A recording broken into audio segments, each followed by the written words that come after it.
scripture of the week related to sports. Again, if you're checking into this is a clip that we're going to be featuring on both our Church on the Rock YouTube page as well as on our Church on the Rock Facebook, Core Radio Facebook page, and some other places you can check it out on Facebook and all over. And so we'll be all over social media every week with the 4th and 10th Scripture of the Week. If you're interested in checking out our whole show, and if you're checking out this clip, 4th and 10 is every single Wednesday morning from 10:30 a.m. to about 10 to 12. Yeah. And we talk about various sports topics, talk about a lot of Syracuse University sports, but we also cover the Crunch. Sometimes the comments when we get a chance. We also talk about the NBA sports teams and the NHL sports teams and some of all New York. So those are some things that we do. NHL maybe not as much because I'm not as good at that, but we do NBA and Major League Baseball, cover the Mets and the Yankees here and other things. But anyways, today our scripture of the week is based on our moms. As we had Mother's Day this past Sunday and wanted to do a Mother's Day devotional today here on our scripture of the week. And our scripture is found in Isaiah. It's chapter 66, verse 13. It says, "As a mother comforts his child, so I will comfort you." So we know that a mom's job, even when you look at animals, you see the mom's job is to comfort her children. You know, they comfort their children. If you ever go to the zoo, you'll see that the mother takes care of if there's a baby, the mother takes care of the babies. You know, they got the baby elephants up there at Roseman Gifford Zoo in Syracuse right now. You can see the baby elephants just follow around the mother. It was weird. Today I'm driving here and I saw a duck and a bunch of little ducklings behind him crossing the road right on Route 5. It was weird. And there's like 10 little ducks crossing and following the mother. But so the mother comforts her children, so I will comfort you. So God is comparing comforting a mother's comfort to how he comforts us as children of God. Back in April during the NFL draft, it was heartwarming to hear how some of the NFL draft picks spoke so highly of the love and respect that they had many ways for their mothers, helping them to get to where they are today. The pinnacle of success for an athlete. When we are small children, we make a homemade card for a mother.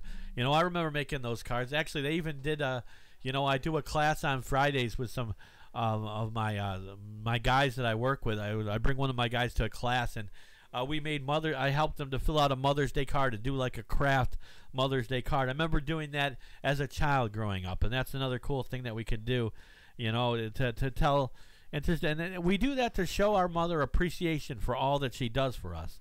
Or you pick out a flower from the yard and give it to her, and hopefully it's not poisonous. As you grow up, we buy more expensive gifts like chocolate candy, flower arrangements, jewelry, clothes, and other things. As we learn to appreciate our mothers more throughout our lifetime, we can only hope we significantly show our appreciation for her and that she knows she made a difference in our lives. Through Mother's Day is officially allotted to just one day, it's probably be appreciated to thank our mothers every day of the month for all the times that they lost sleep for us, put aside their personal plans for us, or stood with us when nobody else did.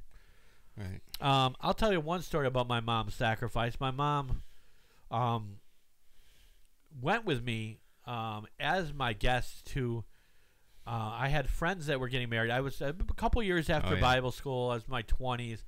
And two of my better friends, which was ironically Jeff and Amy, which are the pastors here at Church on the Rock. Yeah, a different but not Jeff a and different Amy. Jeff and Amy. A different. I was gonna. I'm definitely telling them it's a different Jeff and Amy. Not Jeff and Amy, which were my friends in Raymond, and they now live in California, but they were getting married in Tennessee. That's where Amy was from. She was from Clarksville, Tennessee.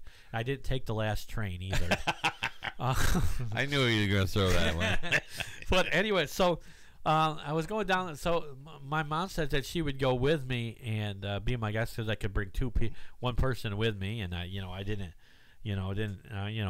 I didn't have Didn't a wanna take girlfriend or me. anything here. So I decided to take my mom, and she said, "Oh yeah, we make a day." And then we would stop at amusement park and do some different things on the way there. Anyways, when we stopped at the amusement park, an unfortunate thing happened. We were both riding roller coasters. We both could still ride roller coasters at the time. So I'm hoping to get back to where I can, and I'm whatever. But that's a whole nother story for another day. But they have something called a stand-up roller coaster. It's not the most comfortable roller coaster in the world. Well, anyways, it didn't go well for my mom. I forgot exactly what happened, but she wasn't comfortable, and she got hurt on the stand-up roller coaster, and it was early on in the day after we had gone on like only 1 or 2 rides. Yeah. And she had to suffer through the whole day. But, she didn't say, "Oh, we have to go." She basically, and I remember Phil bad the whole day, couldn't go on a whole lot of things, and just, went around with me as I went around with rides, and just sucked it up, and I knew she was disappointed, but she didn't want me to miss out on being able to go. It was Kings Island in Cincinnati, Ohio, which was on the way. Ohio. And I always forget that. Even though it was by myself, one of my favorite roller coaster rides of all time was riding the Beast, which was a roller coaster there in the dark in the front. You look like you're like there by yourself, and this thing like whips you around like crazy, and you can't see anything. They put no lights on the Beast, and it's going through the woods. It's dark brown, and it goes through the woods. So you're like, you don't know what the heck's wouldn't coming like up. that. I think I was gonna run into a wall like head on. I thought it was a pretty cool feeling, but I'll never forget my mom went with me, but she had to suffer through it, and she's for my sake, she could have said, "Oh no, we got to leave or whatever," but she was very unselfish to that. I know that took a minute, but so Mom, if you're listening. So anyway, so the households and speaking of life around them. So the moms play a special role in childhood and beyond, each teaching simple things like walking, talking, and self-care, not to mention their nourishing nature.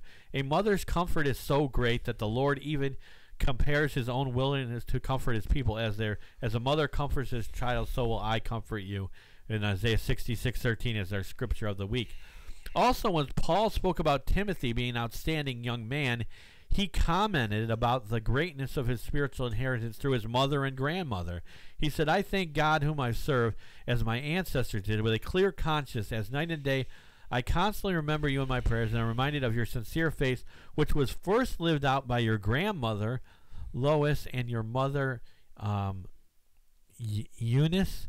And I am persuaded now lives in you also." That's 2 Timothy 1:3 and 5. Strong faith can be modeled and shared across generations. Perhaps the best gift we give our mothers is to follow their wise advice. Many of us probably wise. We could have listened to Mama sooner. And not maybe made some mistakes that she told us not to do. We're likely to be happier, richer in so many ways. Proverbs 1:8-9 tells us, "Listen, my son, to your father's instruction, and do not forsake your mother's teaching. They are like a garland to grace your head and a chain to adore your neck." A mother's teaching should be held close to our heart. Thank God for the gift of mothers. So that is our scripture of the week related for talking about moms and sports, and just like the article said, so many of these athletes would not be where they were without their mothers. I can't tell you how many will thank their moms or whatever.